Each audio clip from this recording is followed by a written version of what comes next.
Hello everyone, welcome to definite success Pathshala. मैं आपकी Hindi educator Rupali Verma. आज हम फिर से एक नए अध्याय के साथ आपके सामने प्रस्तुत हुए हैं। आज क्या लेकर आए हैं? आज का ये वीडियो हमारे class 9th Hindi course B के प्यारे प्यारे स्टूडेंट्स के लिए है। भाई अभी अभी उन्होंने 8th पास आउट करके 9th में आए हैं। बहुत सारी चीज़ें बदली हैं, बहुत सारी चीज़ें फ़र्क हैं, तो उनको लेकर थोड़ी सी घबराहट भी है। हिंदी की अगर हम बात करें तो हिंदी में अभी तक आपके पास 8th में भी 2 बुक थी और यहाँ पर भी आपके पास 2 बुक्स हैं। बस फ़र्क इतना है कि व्याकरण के आपके पास टॉपिक हैं पर बुक नहीं है। लेखन के भी आपके पास रचनात्मक लेखन के टॉपिक हैं पर बुक नहीं है। इन सारी चीज़ों को लेकर आप कहीं ना कहीं समझ नहीं पा रहे कि ये कैसे पढ़ेंगे। आई होप आपके स्कूल के टीचर्स ने तो ये सारी चीज़ें आपको बताई ही होंगी। चलिए मैं भी आपको बता देती हूँ। आपके पास सिलेबस पे सिर्फ आपकी 2 बुक्स दी गई हैं, जो हैं आपकी स्पर्श भाग 1 और संचयन भाग 1। इन दोनों बुक्स की बात करें तो जो आपकी स्पर्श भाग 1 बुक है उसमें आपके सामने सिर्फ 10 अध्याय दिए गए हैं। वो भी आपके 2 पार्ट में डिवाइडेड हैं। 5 अध्याय आपके काव्य खंड के हैं, 5 अध्याय आपके गद्य खंड के हैं। ठीक है। दूसरी बुक की अगर हम बात कर रहे हैं तो वहाँ पर आपके पास सिर्फ 4 चैप्टर दिए गए हैं। गिल्लू, स्मृति, कल्लू कुम्हार की उन्हाकोटी और मेरा निजी पुस्तकालय। तो ये सिर्फ 4 चैप्टर हैं और ये चारों ही गद्य विधा पर हैं। ध्यान रखिएगा, संस्मरण है और यात्रा वृत्तांत है। इन चारों ही चैप्टर्स में भी आपके पास में आपके एनसीईआरटी क्वेश्चंस दिए हैं, उन बुक्स में भी दिए गए हैं। इसके अलावा आपके पास में जो है व्याकरण के 6 टॉपिक दिए गए हैं। कितने हैं? व्याकरण के 6 टॉपिक दिए गए हैं। इन 6 टॉपिक्स के लिए आपके पास कोई भी बुक आपको प्रोवाइड नहीं कराई गई है सीबीएसई की तरफ से, लेकिन हाँ सिर्फ टॉपिक दिए गए हैं। तो इन टॉपिक्स का भी आपको डिटेल में आपके टीचर्स और इवन मैं भी आपको पढ़ाऊँगी। ठीक है। इसके अलावा आपके पास लेखन के 4 टॉपिक दिए गए हैं, सिर्फ 4 टॉपिक है। ठीक है। ज़्यादा कुछ नहीं है उसमें, जिसमें आपके पास में आप देख रहे हैं कि अनुच्छेद लेखन है, अनौपचारिक पत्र लेखन है, संवाद लेखन है, चित्रवर्णन है, बस। इसके अलावा कुछ नहीं। तो ये सारी चीज़ें मैं आपको समझाऊंगी। हाँ, इसमें से कुछ टॉपिक्स ऐसे हैं जो ऑलरेडी मैं करा चुकी हूँ, तो उन्हें आप देख सकते हो। जिसमें व्याकरण की बात करूँ तो अर्थ की दृष्टि पे से वाक्य के भेद और उपसर्ग प्रत्यय, ये 2 टॉपिक मैं आपको ऑलरेडी करा चुकी हूँ, जो आपके अवेलेबल हैं, उन्हें आप देख लेना। रही बात लेखन की, तो लेखन में भी आपको मैं 3 टॉपिक करा चुकी हूँ, अनुच्छेद लेखन, अनौपचारिक पत्र लेखन और आपका संवाद लेखन। ये सारी चीज़ें हो चुकी हैं। सिर्फ एक टॉपिक चित्रवर्णन आपको कराना है। तो बेफिक्र होकर पढ़िए। और अभी तक जो हम कंप्लीट कर चुके हैं, अपनी फर्स्ट बुक स्पर्श कंप्लीट कर चुके हैं, संचयन में भी हम 2 चैप्टर कंप्लीट कर चुके हैं और आज हम लेकर आए हैं अपना 3rd चैप्टर। 3rd चैप्टर है के विक्रम सिंह द्वारा एक यात्रा करी गई थी त्रिपुरा की। उस यात्रा का वृत्तांत हमारे सामने प्रस्तुत है कल्लू कुम्हार की उन्हाकोटी के नाम से। यहाँ पर हम त्रिपुरा की तो वर्णन देखेंगे ही देखेंगे, लेकिन साथ ही साथ त्रिपुरा की वो याद हमारे लेखक को क्यों आई ये देखेंगे। साथ ही वहाँ पर उन्हाकोटी एक जगह है जो कल्लू कुम्हार नामक एक व्यक्ति द्वारा बनाई गई थी। अब उसने वो क्यों बनाई, किस जिद्द के कारण बनाई और क्या हुआ, इन सब का वर्णन भी इस पाठ में हम देखने और समझने वाले हैं। बहुत ही इंटरेस्टिंग है, ध्यान रखिएगा। तो उसको भी पढ़ना हम शुरू करेंगे, लेकिन उससे पहले हम अपने लेखक का परिचय, यानी कि हमारे लेखक हैं के विक्रम सिंह, इनके बारे में पढ़ेंगे, जिनका देहावसांत अभी रिसेंटली 2013 में हुआ है। ठीक है। इनका जन्म 1938 में हुआ और इनकी मृत्यु हुई 2013 में। तो इन्होंने जो त्रिपुरा की यात्रा करी, उसके माध्यम से उन्होंने कई चीज़ें हमें समझाने की कोशिश करी है और इस यात्रा वृत्तांत में वो सारी चीज़ें हम एक एक करके समझेंगे। ठीक है। तो चलिए इस चैप्टर की तरफ बढ़ते हैं, लेकिन पहले देखेंगे हम लेखक परिचय, यानी कि के विक्रम सिंह जी के बारे में थोड़ी सी इंफॉर्मेशन। आज का हमारा video class 9th Hindi course B के स्टूडेंट्स की बुक है हमारी संचयन भाग 1। याद रखिए ये हिंदी की पूरक पुस्तिका है। मेन पुस्तक हमारी है स्पर्श भाग 1 और दूसरी पुस्तक है संचयन भाग 1। यहाँ पर हमारा इसका तीसरा, सिर्फ 4 अध्याय दिए गए हैं इस बुक में और ये हमारा 3rd चैप्टर है कल्लू कुम्हार की उन्हाकोटी। ठीक है। उन्हाकोटी यानी कि करोड़ में एक कम। उना कोटि, कोटि मतलब होता है करोड़, उना मतलब होता है जैसे आपको 39 आता है यानी कि 40 में एक कम, 49 आता है यानी कि 50 में एक कम। तो उसी तरीके से ऊना कोटि का मतलब क्या होता है? कोटि, कोटि मतलब करोड़, और करोड़ में एक कम। ठीक है, तो समझा दिया मैंने इतना। अब ये क्या एक कम है, क्या चीज़ है, ये हम चैप्टर पढ़ते हुए देखेंगे। ठीक है, तो सबसे पहले हम देखने जा रहे हैं हमारे लेखक के विक्रम सिंह। देखिए, लेखक परिचय में लेखक को जानना जरूरी है। ये हमारे लेखक है के विक्रम सिंह, इनकी पिक्चर आप अच्छे से देख लो। ठीक है, चलिए अब जानते हैं। अध्यापन कार्य से प्रारंभ कर सरकारी नौकरी में विभिन्न महकमों में उच्च पदों पर कार्यरत रहे। अब इन्होंने अपना जो प्रोफेशन शुरू किया वो अध्यापन से शुरू किया, यानी कि पढ़ाने से, एज अ टीचर। फिर उसके बाद ये गवर्नमेंट जॉब में आए और कई उच्च पदों पर रहे। सूचना और प्रसारण मंत्रालय में निदेशक यानी कि फिल्मी नीति के पद पर कार्य करते हुए समय से पहले ही नौकरी को विदा कह अपनी विशेष दिलचस्पी के कारण सिनेमा और टेलीविजन के क्षेत्र में सक्रिय हो गए। तो गवर्नमेंट की जॉब ये कर रहे थे सूचना एवं प्रसारण निदेशालय में एक निदेशक के रूप में। ठीक है, लेकिन इन्होंने वॉलेंट्री रिटायरमेंट ले लिया। हम लोग के यहाँ रिटायरमेंट की एज जो है 60 ईयर्स है, तो उससे पहले ही इन्होंने रिटायरमेंट ले लिया और जो है ये टेलीविजन के क्षेत्र में फ्रीलांसर के तौर पर काम करने लगे। विकास, पर्यावरण और देशाटन की ओर विशेष झुकाव रखने वाले के विक्रम सिंह ने अंधी गली 1984, न्यू दिल्ली टाइम्स 1985 के निर्माण में सहयोग करने के साथ साथ तर्पण 1994 का भी निर्माण किया। तो अब ये ध्यान रखिए, ये टेलीविजन डॉक्यूमेंट्रीज हैं जिनमें बहुत सारी चीज़ों को बताया गया है। ठीक है, उन्होंने टेलीविजन के लिए फिल्म सृजन 1994 का निर्देशन तथा कवि और कविता श्रृंखला का निर्माण एवं निर्देशन भी किया है। 60 से अधिक वृत्त चित्र भी बनाए हैं। ठीक है, तो डॉक्यूमेंट्रीज इन्होंने काफ़ी बनाई हैं 60 से ऊपर। अब इनका जन्म कब हुआ? 1938 में, और इनकी मृत्यु हुई 2013 में। अभी रिसेंटली आप मान लीजिए करीबन 10 साल पहले उनकी मृत्यु हो चुकी है।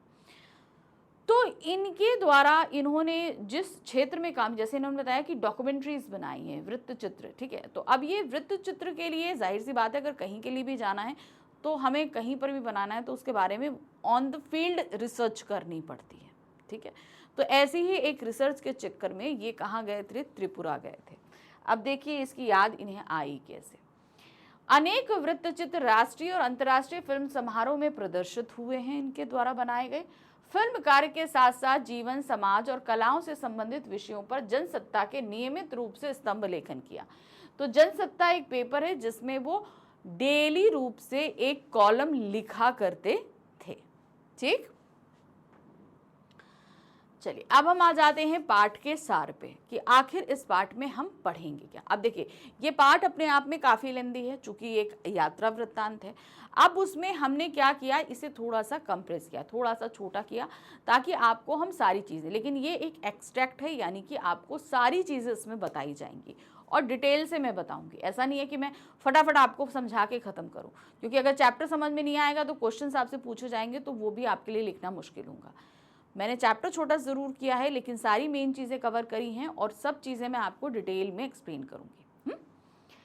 लेखक ध्वनि का एक अनोखा गुण बताते हुए कहता है कि वह एक क्षण में ही आपको किसी दूसरे ही समय संदर्भ में पहुंचा सकती है। अब इन्होंने बताया कि जो ध्वनि मतलब आवाज़ें होती हैं, हर आवाज़ को हम सुनकर समझकर हम कहीं के कहीं पहुंच जाते हैं। मान लीजिए आपने कोई ऐसी आवाज़ सुनी जो आपको अपने पुराने समय में ले जाए, जैसे हम लोग होता है, हम लोग अब जैसे ना कुछ क्या कहते हैं 90s के सॉन्ग सुनते हैं तो हम लोग अब उस समय पहुंच जाते हैं जब हम लोग का बचपन था, हम लोग सारी चीज़ें ये सब पढ़ रहे थे तो अपने उस बचपन में पहुंच जाते हैं। ठीक है, तो वही चीज़ बताइए कि मतलब ये जो ध्वनि होती हैं, ये आवाज़ें होती हैं, ये हमें किसी दूसरे ही समय में ले जाती हैं और हमारी पुरानी यादों में हमें घसीट के लेके जाती हैं। लेखक ने ऐसा इसलिए कहा क्योंकि लेखक यहाँ हमें यह समझाना चाहता है कि जब हम कभी कोई काम कर रहे होते हैं और अचानक ही कोई तेज आवाज़ हो तो हम हड़बड़ा जाते हैं और कुछ समय के लिए कभी कभी तो भूल भी जाते हैं कि हम क्या काम कर रहे थे। ठीक है, होता है। मान लो ये हम जैसे आप किचन में हो या घर के ड्राइंग रूम में बैठे हो या पढ़ाई कर रहे हो, कुछ भी कर रहे हो, अब बैठो एकदम से बहुत तेज, मान लो अभी दीपावली के टाइम तो कितने सारे पटाखे फूट रहे थे, सब कुछ हो रहा था, एकदम से ब्लास्ट हुआ। अब ब्लास्ट हुआ तो क्या हुआ, एकदम से चौंक गए, जो काम कर रहे थे थोड़ी देर के लिए वो छूट गया काम, और जो आप सोच रहे थे वहां से भी आपका दिमाग हट जाता है। तो कहने का मतलब है बहुत तेज आवाज़ हमें अपने कर रहे काम से डिस्ट्रैक्ट कर देती है। इवन थोड़ी देर के लिए हमें पूरी तरीके से भुला देगी कि हम क्या काम कर रहे थे। ये भी होता है। लेखक अपने बारे में कहता है कि वह उन लोगों में से नहीं है जो सुबह 4 बजे उठते हैं। ठीक है, मतलब अर्ली मॉर्निंग बहुत सारे लोग उठते हैं ना, सुबह 4 बजे 5 बजे, ऐसा नहीं, लेखक हमारे उनमें से नहीं है जो बहुत अर्ली मॉर्निंग उठते हैं। 5 बजे तक सुबह की सैर के लिए तैयार हो जाते हैं और फिर लोधी गार्डन पहुंचकर वहां बने मकबरों को निहारते रहते हैं और अपनी मेम साहबों के साथ में लंबी सैर पर निकल जाते हैं। यानी कि हमारे लेखक अर्ली मॉर्निंग उठने वालों में से, सैर करने वालों में से नहीं है। अमूमन दिल्ली में रहने वाले लोग अक्सर ऐसा होते हैं कि मॉर्निंग में उठे, बहुत अर्ली मॉर्निंग 4 बजे 5 बजे तक फ्रेश अप वगैरह होके रेडी हो गए मॉर्निंग वॉक के लिए, अपनी अपनी वाइफ्स को लिया, चले गए लोधी गार्डन जहाँ पर बहुत सारे मकबरे बने हुए हैं, उनको निहारने का काम करें। ऐसा वो बिल्कुल भी नहीं करते हैं। लेखक तो आमतौर पर सूर्योदय के साथ उठता है, यानी कि जब सनराइज होता है। तो अब हर मौसम में सनराइज अलग अलग टाइम पे होता है, उस तरह से उठते हैं। और फिर अपनी चाय खुद बनाता है और फिर चाय और अखबार लेकर लंबी आलस से भरी हुई सुबह का मजा लेता है। यानी कि अपना अखबार उठाया, अपनी चाय बनाई, बढ़िया सा बैठ गए और आराम से अपना अखबार पढ़ रहे हैं। सुबह सुबह सैर पे जाना, ये सारे काम वो नहीं करते हैं। लेखक कहता है कि अक्सर अखबार की खबरों पर उसका कोई ध्यान नहीं रहता। यानी कि अखबार पढ़ तो रहे हैं लेकिन अखबार पे जो खबरें हों उन पर उनका ज़्यादा ध्यान जाता नहीं है।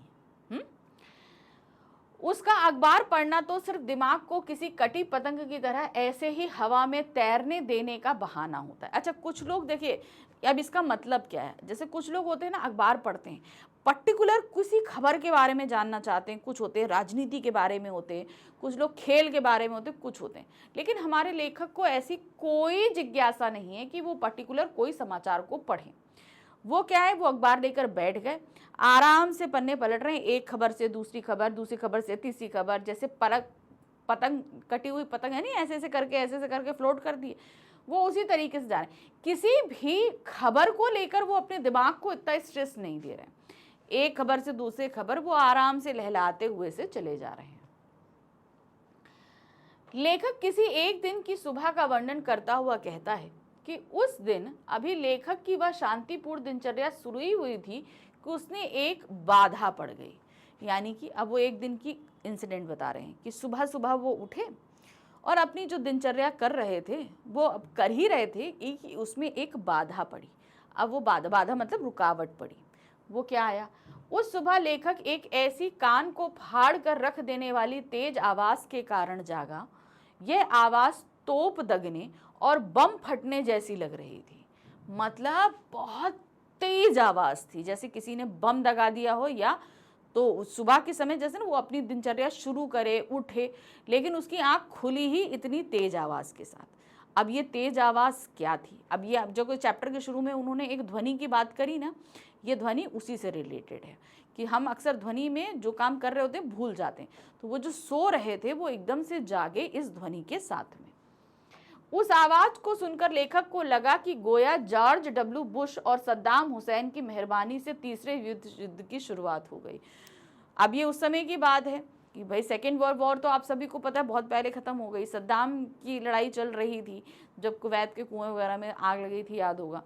तो उनको ये लगा कि जो है बुश और सद्दाम हुसैन की वजह से थर्ड वर्ल्ड वॉर लगता है शुरू हो गई। इतना तेज धमाका था। लेखक ने खुदा का शुक्रिया अदा किया क्योंकि ऐसी कोई बात नहीं थी। उन्होंने कहा थैंक गॉड, ऐसा कोई बात नहीं है कि थर्ड वर्ल्ड वॉर शुरू होने का मतलब तो आप जानते हो कि बहुत भयानक। तो उन्होंने एक पल को भगवान का शुक्रिया अदा किया कि ऐसी कोई बात नहीं है कि जो है थर्ड वर्ल्ड वॉर शुरू हुई। दरअसल यह तो सिर्फ स्वर्ग से चल रहा देवताओं का कोई खेल था, जिसकी झलक बिजलियों की चमक और बादलों की गरज के रूप में देखने को मिल रही थी। लेखक भाई जब इतनी तेज आवाज होती है तो आवाज का जो सोर्स होता है हम लोग उस तरफ भागते हैं, तो ये आवाज आई थी घर के बाहर से। हमारे लेखक अनायास बाहर की तरफ भागे कि चलो देखें भाई ये आवाज आई तो कहाँ से आई। जब बाहर भाग के आए तो देखे आसमान में काली घटा छाई हुई है, ये बिजली तेज तड़ातड़ चमक रही है। तो वो जो बहुत तेज बम फटने या गोला तोप दगने की जो आवाज़ थी वो किस चीज़ की थी, वो बादल से बिजली कड़कड़ाने, बादल के फटने जैसी आवाज़ थी। ठीक है। लेखक ने खिड़की से बाहर झांका। लेखक ने देखा आकाश बादलों से भरा था, जिसे देखकर ऐसा लग रहा था जैसे सेनापतियों द्वारा छोड़ दिए गए सैनिक आतंक में एक दूसरे से टकरा रहे हैं। यानी कि बहुत भयंकर, जिसे हम बोलते हैं ना वेदर आ जाता है एकदम से, बहुत काले बादल हैं, आसमान में बिजली चमक रही है, ये तड़ातड़ वो तड़ातड़ ऐसे करके आती ना, तो जैसे लग रहा है कि दो सेनाएं हैं, दोनों सेनापतियों ने अपनी अपनी सेनाओं को छोड़ दिया और उनके सैनिक आपस में लड़ रहे हैं। तो बिजलियां इस तरीके से कड़क रही थी जैसे दो सेनाएं आपस में टकरा रही हैं, यानी कि बहुत भयंकर जो है वो लाइटनिंग हो रही थी। इस तांडव के गर्जन तर्जन ने लेखक को 3 साल पहले त्रिपुरा में ऊनाकोटी की एक शाम याद दिला दी। क्या याद दिला दी? 3 साल पहले ये त्रिपुरा गए थे, उन्हें वो शाम याद आ गई, क्योंकि उस दिन भी ऐसा ही एक मौसम था। लेखक कहता है वह 3 साल पहले दिसंबर 1999 में ऑन द रोड, ठीक है, ऑन द रोड शीर्षक वाली एक टीवी श्रृंखला बनाने के सिलसिले में त्रिपुरा की राजधानी अगरतला गया था। ठीक है, अब देखिए ध्यान रखिएगा समय 1999 की बात कर रहा है, 3 साल पहले है, तो यानी कि ये बात कब कर रहे हैं, ये 2002 या 1 की बात होगी। ठीक है, 90 ये हो गया, अच्छा 1999 में है तो 2000 हो गया, फिर 2001 हो गया, 2002 हो गया, तो 2002 की बात है जब उनको ये बिजली वाली बात यानी कि मौसम की बात हुई। और 3 साल पहले यानी कि 1999 में ये गए थे ऑन द रोड, एक टीवी श्रृंखला यानी कि टीवी धारावाहिक या एपिसोड्स बना रहे थे, जिसके सिलसिले में ये त्रिपुरा की राजधानी अगरतला गए थे। त्रिपुरा भारत के सबसे छोटे राज्यों में से एक है। जैसे मैंने बताया था कि ये एक यात्रा वृत्तांत है। अब जैसे लेखक अगर कोई चीज़ लिखता है तो ध्यान रखिए उसको लिखने के लिए वो बात याद आनी चाहिए। अब 3 साल पहले ये बात जब घटी, तो जब 3 साल बाद घटी ये इस तरीके से वेदर से, तो उन्हें वो वाली शाम याद आ गई, तो उन्होंने हमारे सामने प्रेजेंट किया। उन्होंने कहा कि त्रिपुरा जो है, अब चूंकि अब ये कहाँ पहुँच गए 1999 में, ठीक है, त्रिपुरा सबसे छोटे राज्यों में से एक है। आप भी देखोगे जाकर अगर मैप में, तो ये आप अच्छे तरीके जानते होंगे। 34% से ज़्यादा की इसकी जनसंख्या वृद्धि दर दूसरे राज्यों की अपेक्षा भी खासी ऊंची है। ठीक है, तो जनसंख्या वृद्धि जिस उसमें हो रही है ये काफ़ी अच्छी खासी है।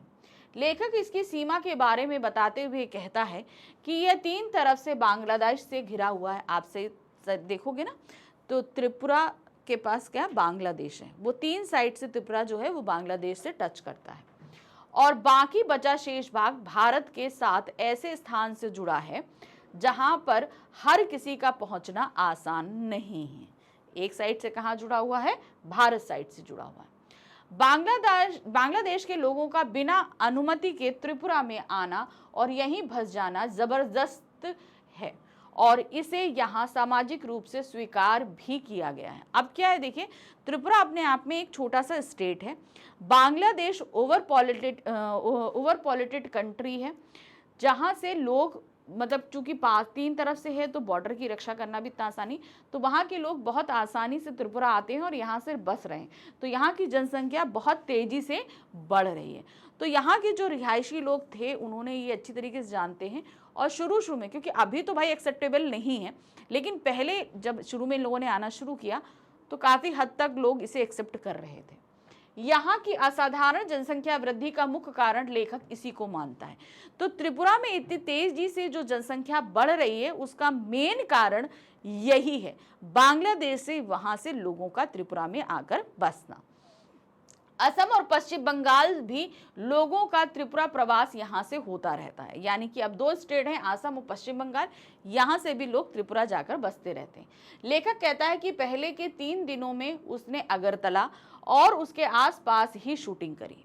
तो जब ये ऑन द रोड वाली सीरीज करने के लिए गए तो पहले के 3 दिन इन्होंने क्या किया, अगरतला और उसके आसपास की ये शूटिंग करते रहे। जहां लेखक शूटिंग कर रहा था वह स्थान कभी मंदिरों और महलों के शहर के रूप में जाना जाता था। किसके रूप में जाना जाता था? मंदिरों और महलों के शहर के रूप में जाना जाता।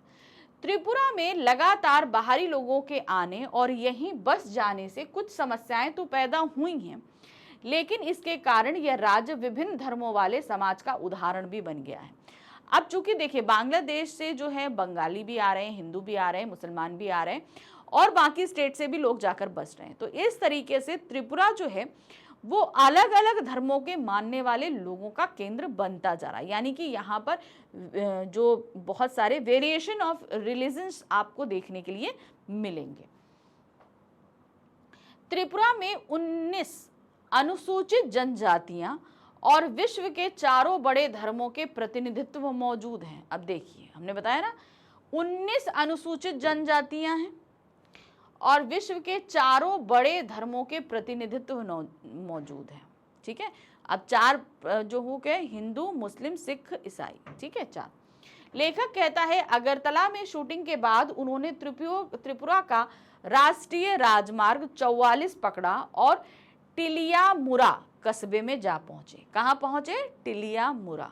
ध्यान रखिए ये जगहों के नाम, डिस्टेंस, ये सारी चीज़ें आपको याद रखनी पड़ेंगी, बहुत ज़रूरी है इसके लिए। तो उन्होंने कौन सा? त्रिपुरा का राष्ट्रीय राजमार्ग 44 पकड़ा और टिलियामुरा कस्बे में जा पहुंचे। यहाँ लेखक की मुलाकात हेमंत कुमार जमातिया से हुई जो वहाँ के एक बहुत ही प्रसिद्ध लोक गायक थे। ठीक है, अब ये नाम भी याद रखना पड़ेगा। टिलियामुरा में किससे मिले? ये हेमंत कुमार जमातिया से मिले जो वहाँ के एक प्रसिद्ध लोक गायक थे। उन्हें 1996 में संगीत नाटक अकादमी द्वारा पुरस्कार भी दिया गया। अब वो लोक गायक हैं तो उन्हें 1996 में संगीत अकादमी की तरफ से पुरस्कार भी दिया गया है। जिला परिषद ने लेखक की शूटिंग यूनिट के लिए एक भोज का प्रबंध किया। तो जो वहाँ की जो गवर्नमेंट थी उसने वहाँ पे अब इनकी शूटिंग करने आए थे तो उस समय अब जाहिर सी बात है शूटिंग कर रहे हैं तो त्रिपुरा के बारे में लोगों को बता रहे हैं। क्या कर रहे हैं? त्रिपुरा के बारे में लोगों को बताते हैं। अब वहाँ की जो गवर्नमेंट थी उन्होंने एक कहते हैं ना डिनर का प्रबंध किया है इस पूरी यूनिट के लिए। त्रिपुरा के लोग अभी दिखावटी दुनिया से दूर थे, वे अपने रीति रिवाजों को ही मानते थे। अब जैसे कहते हैं ना बहुत सारे अब बात हम कब कर रहे हैं? 1990 क्या कहते हैं 9 की बात कर रहे हैं। अब 1919 बात की अगर हम बात करें तो उस समय जो एक वेस्टर्न कल्चर है हमारे ऊपर इतना हावी नहीं हुआ था, तो जो शो ऑफ का जो एक जरिया होता है वो अभी तक त्रिपुरा से अछूता था। वहाँ पे लोग अपने ट्रेडिशन, अपने जितने भी कस्टम्स हैं उन सभी को ही फॉलो करते थे। दिखाने के लिए बाहर के कस्टम, बाहर की चीज़ें वो लोग अभी फॉलो नहीं करते थे। भोजन करने के बाद लेखक ने हेमंत कुमार जमातिया से एक गीत सुनने की प्रार्थना की और उन्होंने अपनी धरती पर बहती शक्तिशाली नदियों, ताजगी भरी हवाओं और शांति से भरा एक गीत गाया। अब लोक गायक क्या होते हैं? लोक गायक जाहिर सी बात है कि वहाँ के जो पॉपुलर गीत संगीत होते हैं, वहाँ की जो प्राकृतिक चीज़ें होती हैं उनसे रिलेटेड ही चीज़ें सुनाते हैं। लोक गायक का मतलब ये होता है उनके ऊपर दूसरी संस्कृति का या क्या कहते हैं दूसरे जो आप स्टेट्स हैं उनका प्रभाव नहीं होता। वहाँ की जो अपनी भाषा है, अपने तौर तरीके हैं, उन तरीके से वो लोग गाना गाते हैं।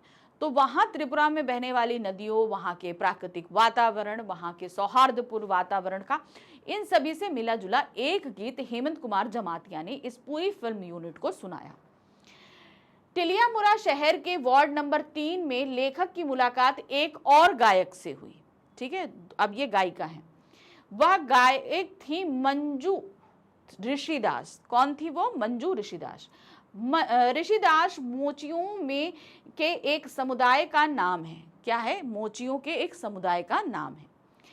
लेखक जूते बनाने के अलावा इस समुदाय के कुछ लोग थाप वाले वाद्यों जैसे तबला और ढोल के निर्माण और उसकी मरम्मत के काम में भी बहुत ज्यादा अच्छे हैं।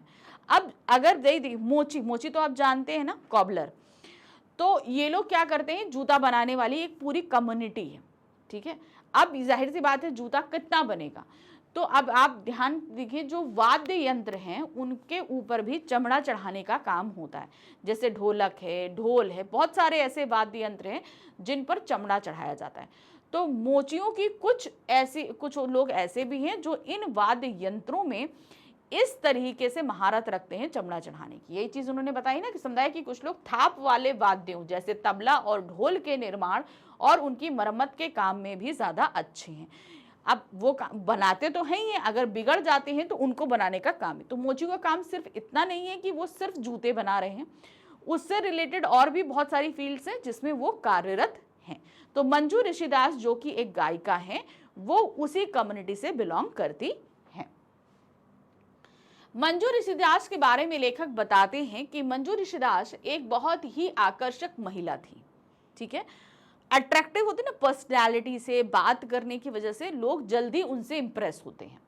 वह एक रेडियो कलाकार भी हैं। अब देखिए रेडियो कलाकार क्या होता है, रेडियो कलाकार जाहिर सी बात है देखने में उतना आकर्षक नहीं होगा जितना उसकी बातें प्रभावशाली होनी चाहिए, क्योंकि रेडियो में सिर्फ आप बात कर सकते हो, हम उनको सुन सकते हैं, देख नहीं सकते।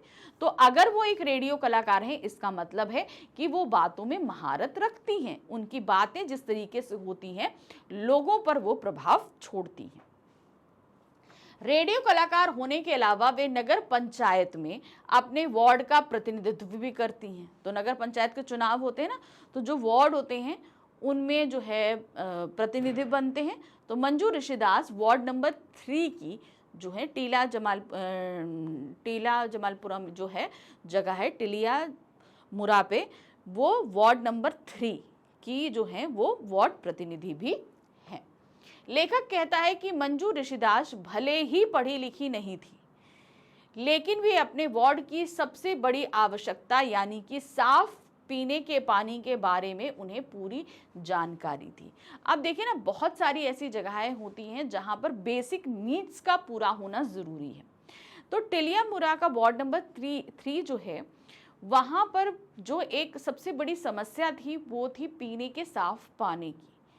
तो वो देखिए वो पढ़ी लिखी नहीं है, लेकिन उसके बावजूद वो वार्ड की प्रतिनिधि इसलिए बनी कि जाहिर सी बात है लोगों ने इसलिए बनाया होगा क्योंकि वो वहाँ पर इस तरह के सोशल वर्क करती रहती होंगी, इसीलिए लोगों ने पसंद किया और उन्हें जो है बना दिया। अब बात आती है कि वहाँ की सबसे जो बेसिक नीड थी वो थी पीने के साफ पानी की रिक्वायरमेंट। तो मंजू ऋषिदास ने इस समस्या पर वर्क किया और काफ़ी हद तक उन्होंने मतलब उस पर सफलता भी पाई। त्रिपुरा के उस मुख्य भाग में प्रवेश करने से पहले जहां हिंसा हो रही थी, टिलिया मुरा वहां की आखिरी जगह थी। अब देखिए सभी स्टेट्स में अपने अपने लेवल पे कहीं ना कहीं संघर्ष चलता रहता है, तो त्रिपुरा के उस जगहों पर जो है वहां पर हिंसा हो रही थी। तो इसलिए लेखक जब हमारे उस रास्ते से जा रहे थे ना, तो वहां पर उन्हें मिलिट्री की गाड़ी भी मिली थी। मिलिट्री की गाड़ी से ये लोग इन्होंने काफ़ी रास्ता जो है राजमार्ग नंबर 44 पार किया था। तो वहीं पर आखिरी जगह थी ये टिलिया मुरा। मुख्य सचिव और आईजी और सीआरपीएफ से लेखक ने निवेदन किया था कि वे लेखक और लेखक की पूरी यूनिट को घेरेबंदी में चलने वाले यात्रियों के दलों के आगे चलने दें। कहने का मतलब है चूंकि वहां पे हिंसा हो रही थी, उस हिंसा के दौरान भी बहुत सारे लोगों को ट्रैवल करना पड़ता है किसी न किसी रीज़न से। तो उस दौरान क्या होता है कि जो सेना की जो गाड़ियां होती हैं वो उन्हें स्कॉट करती हैं। तो लेखक ने कहा था कि आप जिस पूरे ग्रुप को आप स्कॉट करने वाले हैं, उस ग्रुप में मैं सबसे आगे रहना चाहता हूँ। तो वो लोग मान गए थे। इसके लिए मुख्य सचिव और आईजी सीआरपीएफ पहले तो तैयार नहीं हुए, परंतु फिर थोड़ी नानुकुर करने के बाद इसके लिए तैयार हो गए थे। भाई देखिए, वो जिस काम के लिए गए थे वो त्रिपुरा की प्रेजेंट कंडीशन को बताना चाह रहे थे, तो इसलिए कहीं ना कहीं सीआरपीएफ को बाद में तैयार होना पड़ा कि ठीक है जो ये जो काम कर रहे हैं वो बहुत अच्छे कॉजेस के लिए कर रहे हैं, तो इन्हें करने देना चाहिए। लेकिन उन्होंने लेखक के सामने एक शर्त रखी। तैयार तो हो गए पर एक शर्त के साथ में। अब ये शर्त क्या थी देखिए, वह शर्त थी लेखक और लेखक के कैमरामैन को सीआरपीएफ के हथियारों से भरी गाड़ी में चलना होगा। मैंने कहा था ना उन्हें गाड़ी में चलना पड़ा था। तो लेखक की पूरी टीम को किसके साथ चलना था? जो उनकी हथियार से भरी गाड़ी थी उसके अंदर बैठ के चलना पड़ा। और यह काम लेखक और लेखक के कैमरामैन को अपने जोखिम पर करना था। क्योंकि देखिए क्या होता है, हिंसा वाले लोग सबसे पहले जो है वो असलहों की गाड़ी को उड़ा देते हैं, ताकि इनके पास असलहा नहीं रहेगा तो ये भाई सेना काम नहीं कर पाएगी। तो ये एक जोखिम का काम था, लेकिन लेखक और लेखक के कैमरामैन ने ये काम किया। लेखक मनु कस्बे के बारे में बताता हुआ कहता है कि त्रिपुरा की प्रमुख नदियों में से एक मनु नदी है। कौन सी नदी है? मनु नदी। अब आपको नाम याद रखना पड़ेगा। जिसके किनारे स्थित मनु एक छोटा सा कस्बा है। तो मनु नदी के किनारे ही बसा एक छोटा सा कस्बा है जिसका नाम है मनु। जिस वक्त लेखक और लेखक की यूनिट मनु नदी के पार जाने वाले पुल पर पहुंची तब शाम हो रही थी। ठीक है, अब मनु नदी को पार करके मनु के कस्बों में जाना था, तो वो समय तक शाम हो चुकी थी। लेखक उस शाम तक सुंदर वर्णन करता हुआ कहता है कि उस शाम को सूर्य की सुनहरी किरणों को मनु नदी के जल पर बिखरा हुआ देखकर ऐसा लग रहा था जैसे सूर्य मनु नदी के पानी में अपना सोना उड़ेल रहा था। लेखक कहता है कि अब वे सब उत्तरी त्रिपुरा जिले में आ गए थे। ठीक है, अब ये समझिए कि अब जैसे सूरज डूबता है तो सूरज कहाँ, अगर नदी के पीछे से डूब रहा है तो वो डूबते डूबते सुनहरा हो जाता है। तो उसके रिफ्लेक्शन से क्या हुआ था, मनु नदी का पूरा पानी जो है वो भी सुनहरा यानी कि गोल्डन हो गया था। और ये दृश्य अपने आप में इतना सुंदर लग रहा था जैसे सूरज अपना सारा सोना जो है वो नदी में उड़ेलता हुआ चला जा रहा था। अब ये लोग पुल पार करके कहाँ पहुंच चुके थे? उत्तरी त्रिपुरा में पहुंच चुके थे। ठीक है, अब यहाँ पर देखो हर एक चीज में बताती जा रही हूँ कहाँ से कहाँ तक ये लोग पहुंच रहे हैं। कहाँ पहुंच गए ये लोग? उत्तरी त्रिपुरा में पहुंच गए। यहाँ की लोकप्रिय घरेलू गतिविधियों में से एक गतिविधि अगरबत्तियों के लिए बांस की पतली सीकें तैयार करना है। अब जैसे देखिए बहुत छोटे छोटे जो है कुटीर उद्योग लगते हैं। कुटीर मतलब क्या होता है? कुटिया। उसके अंदर जो है बहुत सारे काम किए जाते हैं, इनको बोला जाता है कुटीर उद्योग। तो बहुत सारे जो क्या कहते हैं लोग होते हैं अपने जीवन यापन के लिए ऐसे छोटे छोटे काम करते हैं। तो उसी तरीके से वहाँ पर जो है एक छोटा काम के जो ये कुटीर उद्योग के तौर पर काम हो रहा था, जो ये अगरबत्तियाँ बनाई जाती हैं, उन अगरबत्तियों के लिए बांस की पतली पतली खपच्चियाँ चाहिए होती हैं। बहुत पतली पतली डंडी आप लोगों ने देखी होंगी अगरबत्ती के अंदर। तो वहाँ पर यानी कि उस जगह पर बांस से उन पतली पतली डंडियों को काट कर बनाया जा रहा था। अगरबत्तियों के लिए बांस की पतली सीकें तैयार करने के बाद अगरबत्तियां बनाने के लिए इन्हें कर्नाटक, गुजरात भेजा जाता था। तो अगरबत्तियां के लिए जो पतली खपच्चियां हैं कहाँ तैयार करी जा रही हैं? त्रिपुरा में तैयार करी जा रही हैं। जब वो पतली खपच्चियां सीकें तैयार हो जाती थी तो उनको अगरबत्ती बनाने के लिए कहाँ भेजा जा रहा था? गुजरात और कर्नाटक भेजा जाता है, ताकि वहां पर उन पतली खपच्चियों के ऊपर मसाला लपटा के इन्हें अगरबत्तियां बनाया जा सके। उत्तर त्रिपुरा पहुंचने के बाद लेखक ने वहां के जिलाधिकारी से मुलाकात करी। ठीक है, जिलाधिकारी यानी कि डिस्ट्रिक्ट मजिस्ट्रेट यानी कि डीएम से मुलाकात की। वह जिलाधिकारी केरल से आया हुआ एक नौजवान निकला। अब जब ये लोग पहुंचे मुलाकात करने तो भाई चूंकि ये तो गवर्नमेंट अफसर होते हैं ना, इन लोगों के तो जो है ट्रांसफर होते रहते हैं। तो ये जो आए थे ये कहाँ से? केरल से यहाँ पर पोस्टेड थे और वो भी यंग थे। उसके बारे में लेखक बताता है कि वह जिलाधिकारी बहुत तेज, सभी से अच्छी तरह से मिलने वाला और उत्साह से भरा हुआ व्यक्ति था। अब होता ना कि भाई आप किसको, सामने वाले को कितने अच्छे से ग्रीड करते हो। तो लेखक एक टीवी इंडस्ट्री से जुड़े हुए थे, लेकिन डीएम ने उनको, मतलब जिलाधिकारी ने उन्हें बहुत ही अच्छे से ग्रीड किया। तो लेखक ने बताया ये चीज़ कि बहुत ही उत्साहित और बहुत ही क्या कहते हैं ना वार्म हार्टेड पर्सन जो होते हैं वो उस तरीके के पर्सन थे। जब लेखक और वह जिलाधिकारी चाय पी रहे थे उस दौरान जिलाधिकारी ने लेखक को बताया कि टीपीएस यानी कि टरू पोटैटो ओ सीड्स, ठीक है, अब ध्यान दीजिएगा, टरू पोटैटो सीड की खेती को त्रिपुरा में खास कर पर उत्तरी जिले में किस तरह से सफलता मिलती है। अब ये एक जो पोटैटो मतलब कि आलू उगाने की अलग टेक्निक है जिसे उत्तरी त्रिपुरा में अपनाया जा रहा है और बहुत ही ज्यादा सफलता प्राप्त हो रही है। त्रिपुरा से टीपीएस को अब ना सिर्फ असम, मिजोरम, नागालैंड और अरुणाचल प्रदेश को भी भेजा जाता है। तो ये जो पोटैटो की खेती होती है इसे अलग अलग स्टेट्स में भी भेजा जा रहा है, बल्कि अब तो विदेशों में जैसे बांग्लादेश, मलेशिया, वियतनाम भी भेजा जा रहा है। तो सिर्फ इंडिया के स्टेट्स में ही नहीं, बाहर कंट्रीज में, वियतनाम, बांग्लादेश और मलेशिया जैसे कंट्रीज में भी इसे एक्सपोर्ट किया जा रहा है। जिलाधिकारी ने अचानक लेखक से पूछा कि क्या वह ऊनाकोटी में शूटिंग करना पसंद करेगा। अब उत्तरी त्रिपुरा में पहुंचकर वो वहां पे क्या कहता है, क्या आप ऊनाकोटी जाना पसंद करोगे।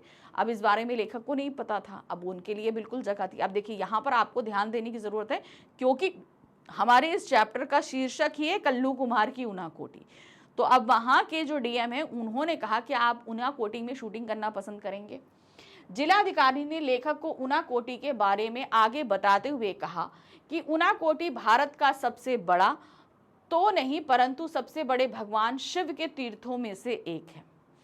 अब उन्होंने ये बताया कि भाई ये हमारे यहाँ भारत के जो सबसे बड़े भगवान हैं शिव जी, उनके एक तीर्थों में से एक तीर्थ माना जाता है। सबसे बड़ा तीर्थ तो नहीं कहेंगे, लेकिन उनके महत्वपूर्ण तीर्थों में से एक माना जाता है। जिला अधिकारी कहता है कि यह जगह जंगल में काफी भीतर है, यानी कि आप जब बहुत ज्यादा घने जंगल में जाओगे तब कहीं जाकर अंदर मिलेगी। हालांकि वहां लेखक और उनकी यूनिट अभी भी वहां से उसकी दूरी सिर्फ 9 किलोमीटर ही थी, यानी कि जहां पर वो जिलाधिकारी से बैठकर बात कर रहे थे वहां से ऊनाकोटी की डिस्टेंस सिर्फ 9 किलोमीटर की थी। कितनी? 9 किलोमीटर की। अब तक जिलाधिकारी ने ऊनाकोटी के बारे में इतना सब कुछ बता दिया था कि लेखक के पर इस जगह का रंग पूरी तरह चढ़ चुका था। यानी कि जिलाधिकारी ने उन्हें ऊनाकोटी के बारे में इतना कुछ बताया कि अब लेखक का मन ये करने लगा कि अब मुझे ऊनाकोटी जाना है। कहते हैं ना कि हम किसी जगह के बारे में किसी से कुछ सुन लें तो हम बहुत ज़्यादा एक्साइटेड हो जाते हैं कि नहीं, हमें उस जगह जाना है, उस जगह पहुंचना है, इस तरीके से। तो वो अभी तक इतने एक्साइटेड हो चुके थे कि अब वो उनका मन था कि वो किसी भी तरीके से ऊनाकोटी पहुंच जाएं। टेलियामुरा से मनु तक की यात्रा कर लेने के बाद तो लेखक अपने आप को कुछ ज्यादा ही साहसी महसूस करने लगा था। अब टेलियामुरा से ये मनु तक के रास्ते में इन्होंने काफी हिंसा वाले क्षेत्र को पार किया था। तो अब उन्होंने कहा कि जब मैंने इतना साहसी काम कर लिया है तो इस जंगल में घुसकर 9 किलोमीटर खाली जंगल में जाकर हमें उस ऊनाकोटी पे पहुंचना है, तो ये कौन सा वो मुश्किल काम है, तो हम वहां पर भी पहुंचकर शूटिंग कर सकते हैं। तो वो वहां पर पहुंचने के लिए तैयार हो गए, क्योंकि टेलियामुरा से मनु तक की यात्रा बहुत खतरनाक थी। जैसे मैंने बोला है कि हिंसा वाला क्षेत्र था, क्योंकि इन्हें जो है सेना की गाड़ी में ट्रैवल करना पड़ा था। लेखक उसे पार कर चुका था और उसे लगता था कि वह टेलियामुरा से मनु तक की यात्रा को कर सकता है, तो ऊनाकोटी पहुंचने के लिए जंगल पार करना कौन सी बड़ी बात है। सीधी सी बात है, जब हम इतने हिंसा वाले क्षेत्र को पार कर सकते हैं तो जंगल पार करना कौन सी इतनी मुश्किल काम है। 9 ही किलोमीटर का तो जंगल है, पार कर लेंगे। लेखक के अंदर इतना साहस आ चुका था। लेखक ने हमें ऊनाकोटी के बारे में बताते हुए कहता है कि ऊनाकोटी का मतलब है 1 कोटि, यानी 1 करोड़ से 1 कम। ठीक है। अब लेखक, अब चूंकि वहां के जिलाधिकारी ने लेखक को तो ऊनाकोटी के बारे में बता दिया, लेकिन अभी हम लोग नहीं जानते। अब लेखक हमें बता रहे हैं कि ऊनाकोटी का मतलब क्या है। ऊनाकोटी का मतलब होता है 1 करोड़ में 1 कम। ठीक है, जैसे 100 में 1 कम होगा तो 99 होगा, उसी तरीके से 1 करोड़ में अगर कम होगा तो आपका वो क्या होता है, ऊनाकोटी। लेखक कहता है कि एक काल्पनिक कथा के अनुसार, ठीक है, अब इस कथा का कोई बेस नहीं है, तो इसीलिए इसको क्या कहा जा रहा है, काल्पनिक कथा कहा जा रहा है। काल्पनिक कथा के अनुसार ऊनाकोटी में शिव की 1 करोड़ से 1 कम मूर्तियां हैं। अब किसी ने काउंट करी कि नहीं करी इस बारे में मुझे नहीं पता, लेकिन कहा जाता है कि वहां पर शिव जी की 1 करोड़ मूर्ति में से सिर्फ 1 कम मूर्ति है। ठीक है ना, मतलब करोड़ में सिर्फ 1 कम मूर्ति है। यहाँ पहाड़ों को अंदर से काट कर विशाल आधार मूर्तियां बनाई गई हैं। अब ये मूर्तियां कैसे बनाई गई हैं, पहाड़ों को काट काट के मूर्तियां बनाई गई हैं। एक बहुत विशाल चट्टान ऋषि भागीरथ की प्रार्थना पर स्वर्ग से पृथ्वी पर गंगा के उतरने की पौराणिक कथा को चित्रित करती है। वहीं पर एक पत्थर को काटकर, जो बताया गया ना, तो भगवान भागीरथ ने गंगा को अपने पूर्वजों का उद्धार करने के लिए गंगा को पृथ्वी पर उतारा था। तो इसकी जो पूरी कथा हम लोग जानते हैं ना, वो पूरी कथा एक पत्थर पे वहां पर उकरी हुई है कि किस तरीके से भागीरथ जी ने प्रार्थना करी और गंगा को यहाँ पर उतारने की कोशिश करी, लेकिन गंगा का वेग बहुत था तो पृथ्वी सहन नहीं कर सकती थी। तो शिव जी ने उन्हें अपनी जटाओं पर पहले उसके वेग को सहा और फिर उसके बाद शिव जी की जटाओं से गंगा पृथ्वी पर उतरी थी। तो ये जो एक कथा थी, ये पूरी कथा वहां पर एक पहाड़ पे उकेरी गई है पत्थरों के माध्यम से। गंगा के पृथ्वी पर उतरने के धक्के से कहीं पृथ्वी धंसकर पाताल लोक में ना चली जाए, इसी वजह से भगवान शिव को इसके लिए तैयार किया गया कि वे गंगा को अपनी जटाओं में उलझा लें। ठीक है, ये बात हुई थी, हमने अभी आपको बताई। इसके बाद इसे धीरे धीरे पृथ्वी पर बहने दें। यही हुआ था भाई, भागीरथ का वेग बहुत तेज था तो शिवजी ने उन्हें अपनी जटाओं में उलझाया था ताकि उनका वेग कम हो और धीरे धीरे गंगा पृथ्वी पर आए। लेखक कहता है कि यहाँ पर भगवान शिव का चेहरा एक पूरी चट्टान पर बना हुआ है, मतलब इतना विशाल बना है कि पूरी एक चट्टान पे उनका चेहरा बना हुआ है और उनकी जटाएं दो पहाड़ों की चोटियों पर फैली हुई हैं। मतलब एक, ऐसे समझिए, एक पहाड़ पे उनका चेहरा और आसपास की पूरे जो दो पहाड़ हैं पूरे उनकी जटाएं फैली हैं जिन पर जो है गंगा जी अवतरित हो रही हैं। भारत में शिव की सबसे बड़ी आधार मूर्ति है, ये सबसे बड़ी शिव जी की मूर्ति है उनाकोटी में। लेखक कहता है कि यहाँ पूरे साल बहने वाला एक झरना पहाड़ों से उतरता है, पूरा साल बहता है, जिसे गंगा जितना ही पवित्र माना जाता है। ठीक है, कितना, जैसे गंगा हम लोग बहुत पवित्र नदी है, तो उस झरने को उतना ही पवित्र माना जाता है। यह पूरा इलाका ही प्रत्येक शब्द के अनुसार ही देवी देवताओं की मूर्तियों से भरा पड़ा है। यानी कि अगर आप उस इलाके में पहुंच जाएं तो वहां बहुत सारे देवी देवताओं की मूर्तियां आपको देखने को मिलेंगी हर जगह। ठीक है, यहाँ लेखक के कहने का अर्थ यह है कि यहाँ हर कदम पर आपको किसी न किसी देवी देवता की मूर्ति जरूर मिल जाएगी। आप जिधर भी देखोगे, जिधर भी घूमोगे, जहां पे भी करोगे, हर कदम पर देवी देवताओं की मूर्तियां देखने को मिलेंगी। लेखक कहता है कि उनाकोटे में बनी इस आधार मूर्तियों का निर्माण किसने किया है, यह अभी तक पता नहीं किया जा सका है कि मतलब किसने इतनी सारी मूर्तियां बनाई हैं, ये किसी को नहीं पता है। स्थानीय आदिवासियों का मानना है कि इन मूर्तियों का निर्माता कल्लू कुम्हार था। अब वहां के जो आदिवासी हैं उनका मानना ऐसा है, उनके हिसाब से प्रचलित एक लोक कथा है, वो अभी सुनाएंगे। वह माता पार्वती का भक्त था। अब कहते हैं कि कल्लू कुम्हार ने इतनी सारी मूर्तियां बनाई हैं, तो अब कल्लू कुम्हार जो है वो माता पार्वती का बहुत बड़ा भक्त था और भगवान शिव माता पार्वती के साथ उसके निवास स्थान कैलाश पर्वत पर जाना चाहता था। अब कल्लू कुमार की ये बड़ी इच्छा थी कि वो माता पार्वती के पास जाए और कैलाश पर्वत में भगवान शिव और माता पार्वती के साथ रहे, परंतु भगवान शिव उसे अपने साथ नहीं ले जाना चाहते थे। अब उसने तपस्या करके माता से बात मनवानी तो चाहिए, लेकिन शिव जी का ये मानना था कि भाई कैलाश देवताओं का स्थान है, उस जगह मनुष्य का निवास तो पॉसिबल नहीं है।